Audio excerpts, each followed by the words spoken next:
జ్ఞానమనే వెలుతురుతో అజ్ఞానాన్ని తరిమివేయి. జ్ఞాపకమనే వెలుతురుతో మంచితనాన్ని నీ మదిలో నింపివేయి. మంచి మార్కులతో నీ సర్టిఫికెట్ని నింపివేయి. శ్రమతోటే ఈ ప్రపంచం నడుస్తోంది. భూమి శ్రమిస్తోంది రాత్రింబవళ్ళు. సూర్యుడు వెలుగుతున్నాడు రాత్రింబవళ్ళు. చంద్రుడు తిరుగుతున్నాడు రాత్రింబవళ్ళు. నీవెంత ఈ విశ్వంలో, నీ శ్రమ ఎంత, నీ బుద్ధితో మంచిని గ్రహించు.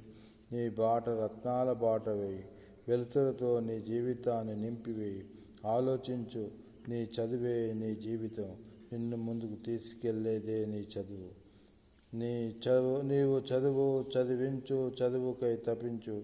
సభ్యతతో నడుచుకో, సంస్కారాన్ని నేర్చుకో. ఇది నా కవిత.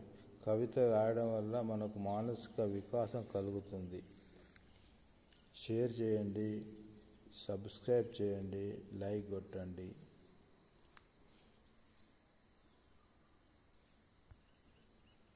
మనిషై పుట్టిన ప్రతి మనిషి ఎదిరించాలి పరిస్థితిని. ఉప్పెనలా మీద పడ్డ అగ్నికణాన్ని చల్లార్చాలి. చల్లని మశిఖరాన్ని ఎక్కాలి. అదే ప్రపంచం. మరో ప్రయత్నం చేయాలి. కాలుతున్న భూమిపైన నడిస్తే తెలుస్తుంది చెప్పు విలువ. కాదది అనుభవం విలువ. మరో ప్రపంచాన్ని మున్ముందు సృష్టించు. అందులోనే జీవించు. మరణం నీ దరి చేరేదాకా. కాలాన్ని ఎదిరించు మరణం వచ్చేదాకా. ఇది రెండవ కవిత. ఎదురుచూపులనే కవిత. ఎదురు చూస్తున్నా నాకు మంచి రోజులు వస్తాయని. కాలం గడుస్తున్నది, మసిబారిపోతున్నది. కానీ ఒక్క వెలుతురు రేఖ కనబడక ఎదురు చూస్తున్నా. నా మదిలో భాషలు చెప్పుకునే రోజు కోసం ఎదురు చూస్తున్నా. మంచి రోజులు వస్తాయని. అద్దం మసిబారిపోతున్నది నా రూపానికి విలువ లేక. కాలచక్రం గిర్రున తిరిగి ఫుల్ స్టాప్ పెట్టకపోద్దాన్ని ఎదురు చూస్తున్నా. ఆశ తీరక కొసమెరుపు కోసం ఎదురు చూస్తున్నా.